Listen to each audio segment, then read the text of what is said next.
with some of its top female executives. This Sunday at noon Eastern, only on Book TV. Today, Connecticut Senator Joseph Lieberman spoke with reporters about a new report on cell phones released by the General Accounting Office. Massachusetts Congressman Edward Markey also spoke. It's about a half hour.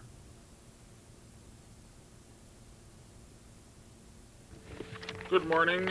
Thanks for being here. In October of 1999, Congressman Ed Markey and I, concerned about some studies that had indicated that cell phone use might be not so good for our health, asked the General Accounting Office to update the status of research on the safety of radio frequency radiation emitted by cell phones, and to review the pertinent actions that were being taken by the appropriate federal regulatory agencies. Today we are releasing GAO's response to our request. And let me go first to the question that I presume is on most people's minds, which is, what does the report say about whether mobile phones are safe? I want to read directly from the report because this is important material and ought to be answered explicitly. Here's what it says. The consensus of the Food and Drug Administration, the World Health Organization, and other major health agencies is that research to date does not show radio frequency energy emitted from mobile phones to have adverse health effects. But there is not yet enough information to conclude that they pose no risk. And I go on with one more sentence. Although most of the epidemiological and laboratory studies conducted on the issue have found no adverse health effects, the findings of some studies have raised questions about possible cancer and non-cancer effects that require further investigation. And there are two reasons why, according to this report, they cannot conclude yet that the phones pose no risk, even though they have found no adverse health risk yet. Two main reasons. First is that the studies conducted so far have limitations to them, and the limitations are primarily temporal. Cell phones have been common only recently. There are now more than 110 million cell phones in use in the United States, which is an extraordinary jump over a short period of time. So as a result, adverse health effects could surface over time and as a result of prolonged exposure. That's one reason why the GAO could not reach a definitive conclusion that the cell phones pose no risk. Second, there are a few studies that have found that the radiation emitted by the phones can cause physiological changes to tissue. In this case, there have been some studies with animal tissue and to the human brain itself, but the study cautions that that's not the same as proving that the exposure is harmful. In other words, there can be physiological changes, but I can't conclude yet that it's harmful. Hopefully over time, a greater body of scientific evidence will lead to a definitive conclusion and put everybody's anxieties to rest totally. In the meantime, it seems to me that our first responsibility is to educate consumers so that they themselves can make fully informed decisions about their personal use of mobile phones. People have options. Some consumers may wish to take precautions, as I sometimes do, wearing one of these earphones, which plugs pretty easily into the cell phone and keeps the antenna some distance away from the head. Others may want to avoid lengthy or too frequent conversations on the mobile phones, and still other consumers may conclude that the risk is negligible or even non-existent and will do nothing to change their behavior. People have a lot of choices, but it seems to me that the government does not have a choice. We ought to do everything we can to disseminate as broadly as possible clear and current information so that consumers can make their judgment about what is best for them. Toward that end, Congressman Markey and I have written to the Food and Drug Administration and to the Federal Communications Commission, asking them to do a better job of keeping the public informed. Right now, the FDA does have a consumer information update on cell phone use, but it is out of date and difficult to understand. The FCC provides information on radio frequency exposure, but it's difficult to locate and, again, harder to understand. So today, Congressman Markey and I are calling on both agencies to develop a website for consumers that combines health information, explanation of radiation issues, and access to information about emissions from different model phones in plain English. The cell phone industry also has a responsibility to consumers. In recent years, most manufacturers have participated in voluntary education efforts. I call on all manufacturers to do this by including health and safety information inside the packaging of their phones. The GAO report also describes problems with how cell phones are tested for radiation emissions, and those problems make me worry that the tests are so inaccurate as to render compliance difficult, if not meaningless. The phones are tested for how much radiation is absorbed by the body to ensure that they fall below the FCC standard, but the entire system rests on self-testing by manufacturers, and there are no standards about those tests.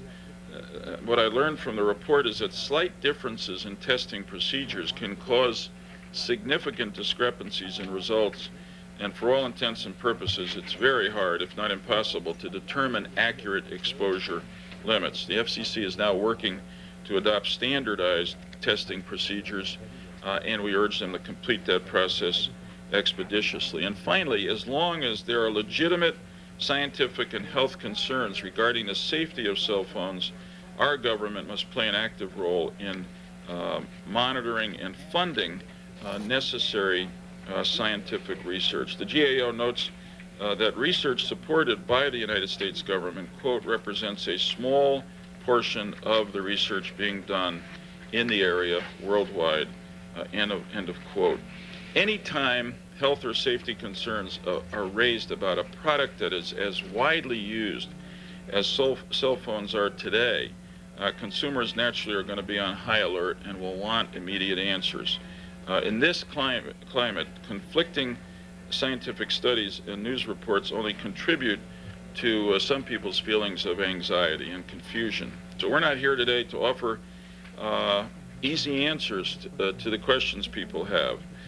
The report that GAO has given us today and that we release offers comfort to some, because the research obviously shows no adverse health effects from cell phones.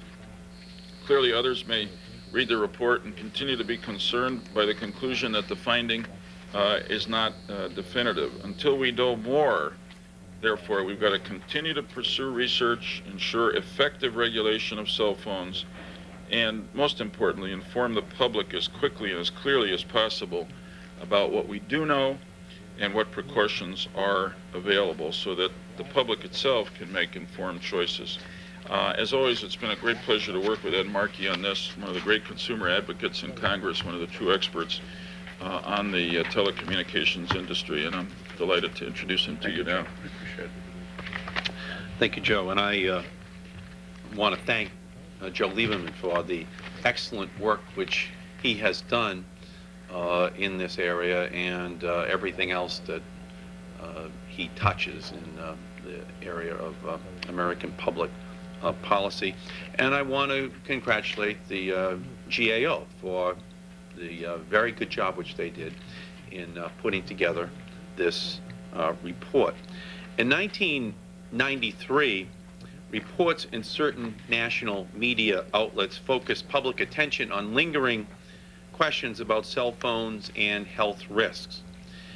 When I held a briefing at that time as then chairman of the House Telecommunications and Finance Subcommittee, there were roughly 15 million people in the United States using such phones. Today, there are over 100 million users of wireless phones in the United States. This exponential growth in mobile phone use underscores that this service is less and less perceived as an ancillary discretionary service. Consumers on a daily basis rely on mobile phones for safety, to conduct business, and to reach loved ones. In addition, our insistence on marketplace competition as our policy for wireless communications has meant a precipitous drop in prices, allowing more and more Americans to spend more and more time on their mobile phones. We must consider this phenomenon when looking at the lingering concern about alleged health risks associated with these devices. Consumers understandably want to know that when they use their phone, they are not endangering their health. Obtaining an emphatic statement from the scientific researchers has been elusive because much of the important research is ongoing.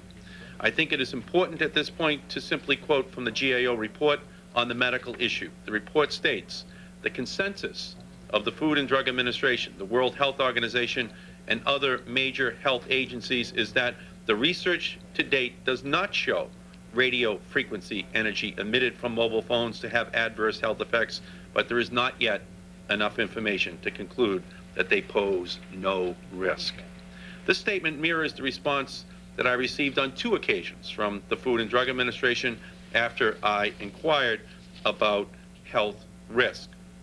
In May of 1997, they wrote me that, quote, in summary, there is currently no specific information that currently indicates that use of cellular phones is a human health risk. On the other hand, there is not enough information to permit a determination that there is no health risk. Roughly a year later, I received another report from the FDA on the subject, and they stated at the time there is no new information indicating that use of cellular phones is a human health risk. It is our hope that ongoing studies will shed some light on this important issue. Today's GAO report is consistent with these previous federal government statements on the state of medical knowledge of human exposure to radio frequency radiation. The reality is that the nature of the health risk is such that no lab study or epidemiological study will likely reveal any adverse health effects of radio frequency radiation on humans, if any, except over the course of many years of tracking heavy users. As a result, in the short term, millions of Americans will be required to make their own judgments about the levels of risk and what precautions to take without the definitive conclusions available from the research community about the risk to health. The new cooperative agreement between the FDA and the cellular phone industry picks up where a previous industry-funded research effort ended amidst controversy. This new agreement is outlined in the GAO report, and several questions are raised that could compromise the credibility of this effort if it is not corrected. In particular, there should be no question regarding the public's right to know whether the industry is following the research priorities set up by the FDA. In addition, there should be unfettered and unquestioned access by the FDA to the results produced by any research. We don't want a situation to arise where results are not made public because the industry might find disclosure inconvenient or damaging. We intend to work with the FDA to reassure the public that this cooperative agreement is useful and that its research agenda is balanced and as independent as possible. The GAO report gives us important insights into the federal government's response to this issue and highlights a number of areas of improvement. It suggests that certain actions be taken by the Federal Communications Commission and elsewhere to improve the government's handling of this matter. In brief, I'm going to go and vote. I'll be right back. Okay. I don't want you to think I'm walking out. I'm All with right. you, and I'll be right back. I will keep talking beyond the 5 minutes that I'm trained to speak. In brief, the GAO report recommends to the FCC that it, 1, upgrade the Commission's Consumer Information Program to avail consumers of access to clear, consistent, and easily understood information about mobile phone radio frequency exposure issues, develop a plan to secure additional personnel skilled in radio frequency exposure and testing issues, standardize testing procedures for specific absorption rate to reduce variation in test results caused by lack of standardization, and consult with the Food and Drug Administration with respect to FDA's method for incorporating measurement uncertainty in determining compliance with radio frequency limits. And the report recommends to the FDA that it publicly report to the extent to which the cellular industry is following the FDA's recommendations for selecting and funding specific research proposals conducted under the Cooperative Research and Development Agreement between the FDA and the CTIA. Develop a new consumer update document that provides a current overview of the status of health issues and research related to mobile phones, and to do so in an accessible and intelligible manner for the general public.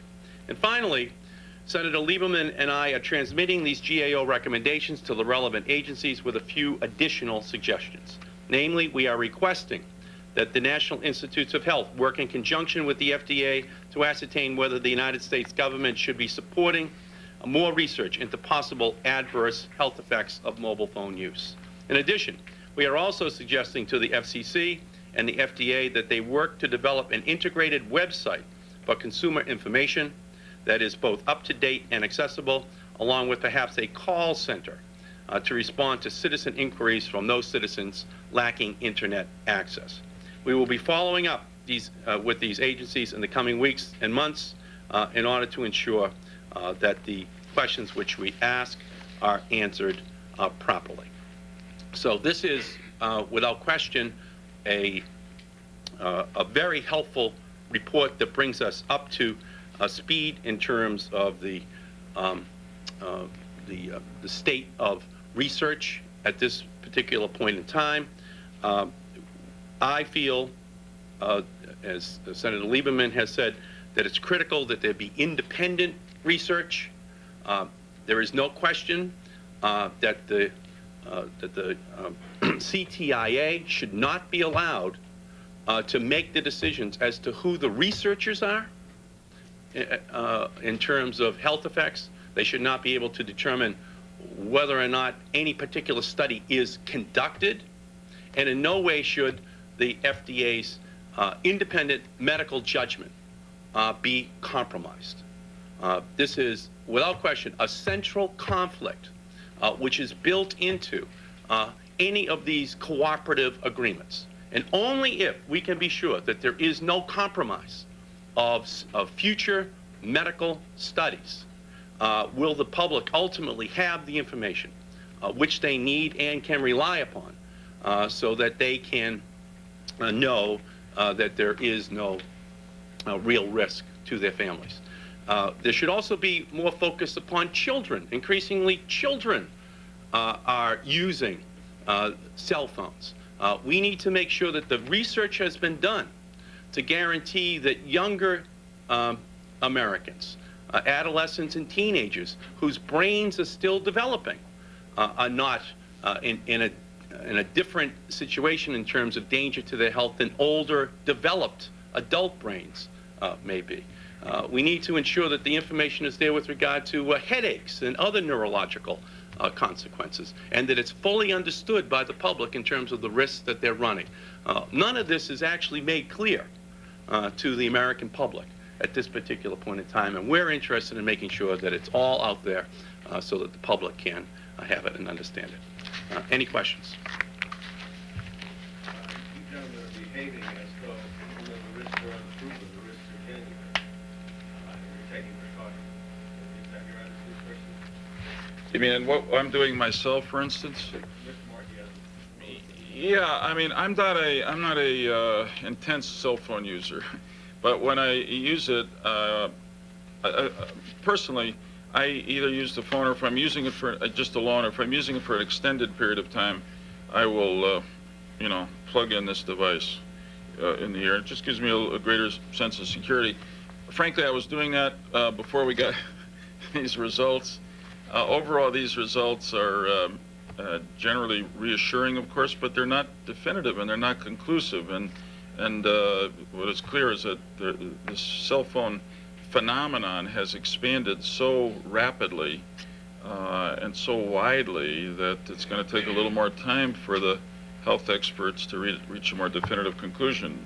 And I'm speaking as a layperson, now slightly more informed by this report, and I'm going to continue when I use the cell phone for longer periods of time to use the either the earphone or the headset, which of course you can also buy, for cell phone use. Why does the FDA have jurisdiction over these devices if they're not medical devices or intended to cause whatever the FDA's mandate is, you know, physiological benefit or change in the body? Why is the FDA even involved in this? Does anyone know? Well, the FDA doesn't have exclusive jurisdiction. The NIH also has jurisdiction. And beyond that, the EPA, the Department of Defense actually has the largest budget in terms of looking at the issues of radio frequency. One of the things that we believe actually makes sense is for there to be better cross-agency coordination. So many of these agencies are working on the same issues with limited funds that, if put together in a coordinated program, would more likely produce sounder results more quickly for the American public. And without question, that's one of the great deficiencies that exist in the United States. You know, the study makes clear, as Senator Lieberman pointed out, that the United States actually conducts a very, very small percentage of all research on this subject. A lot more is happening in Europe. Surprising, because we have 100 to 110 million Americans who are using cell phones. So if the government is going to participate, it should do so on a much more coordinated basis.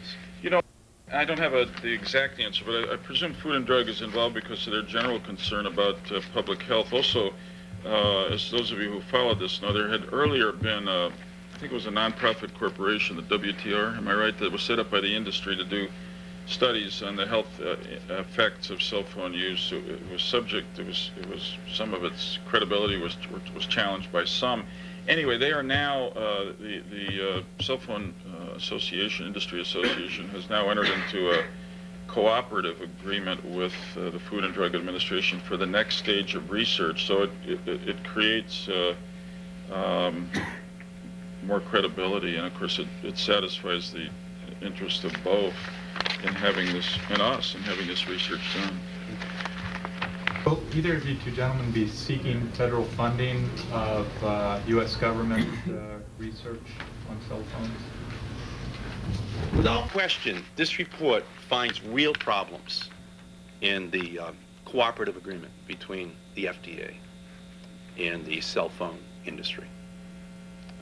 There are real questions about whether or not the FDA can decide who the researchers are, which research is in fact pursued, and in fact whether results are published or not. We cannot have a cooperative agreement where an industry which has a stake in the results can handcuff a federal agency in terms of the selection of who the researchers are, what the research is, and whether or not results are published. So unless real independence can be created for the federal agencies doing this research, then I think the only substitute is full government funding for the research. Because ultimately, we are in this situation because the last report that was funded by the industry is so clouded in controversy that it has lost its credibility in terms of a set of guidelines that can be used by Americans. And so if we repeat the very same set of mistakes again, then I believe that only federal funding, and we're doubling the NIH budget, only federal funding can give the independent answers which the public demands. Should that cooperative research agreement between industry and FDA then be scrapped if they had found these problems? Should that, because that is ongoing right now, they're right on the verge of picking some researchers for that. Should that whole project be scrapped? I believe that the FDA must have more control. The agreement as it's laid out in this GAO report is unacceptable. I think that's the point. That Sure. hopefully there'll be a response by FDA and the industry to GAO's critique of this agreement, and ideally they'll be able to respond to it in a way that allows the work to go forward cooperatively and with confidence in all of us. If not, I agree with Ed.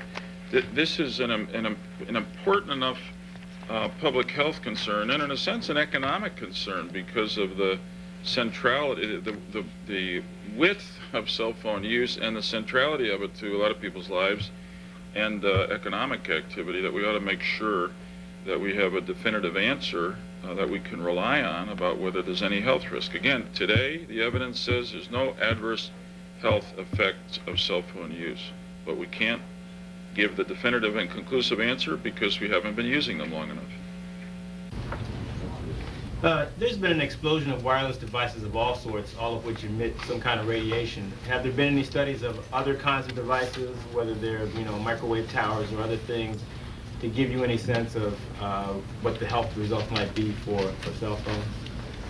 The Department of Defense is conducting a broader set of tests across all technologies. That is not the specific subject of this GAO report, and I am not familiar with all of their findings. I think, however, that without question, the central conclusion that we've reached is that while it is impossible at this point to say that there are severe adverse medical consequences for the public in using cell phones, that it cannot be ruled out. And that's really where we are. So that when millions of Americans put this phone up next to their ear, even if only for brief periods of time, there are millions of them that wonder whether or not they may be hurting their own health or their children's health. And when 110 million Americans are using cell phones, it doesn't take a very large error in terms of identification of adverse medical consequences to have an epidemic-size problem. Now, we're not saying that it exists right now, but you could have, with a half of 1% of all the public using these cell phones, you could have thousands of Americans negatively affected by some medical consequence. So that's why we're doing it. We don't know the answers, and even when you talk about these large towers, as yet, people don't know the answer. But we do know this. Only 5 to 10% of all disease is inherited. 90% of all disease is in the environment that we live. And as we add new devices into our society, it is critical for us to do the kind of medical work that can determine whether or not the health of individuals and families may be adversely affected. And Congressman Markey and I are going to stay on this case together. We appreciate this, a good piece of work by GAO. It is reassuring for now, but it is clearly not finally reassuring. And therefore, we're going to stay on the case. And if we conclude that there's a need for direct federal funding and direct federal research on this problem, it's a big enough, its consequences are big enough that we're going to try our best to get that funding. And we'll continue to ask these questions and report periodically about what the studies are showing in the years ahead. Senator, have you had any communication personally with Commissioner Powell or with people at the FDA who are in charge of this issue, prior to coming out and talking to us about the results of this report or its implications? I have not personally. I don't know whether our staffs have been in touch with them. Yeah, and of course we're sending the letters that we've distributed today to all of them and await their response. It's clear, by the way, that the staffing at the FCC is totally inadequate, and that the industry keeps hiring the small number of individuals who do have responsibility for this area at much higher salaries. So that's a real problem that has to be addressed, and the GAO makes that clear. Thank you. Good day.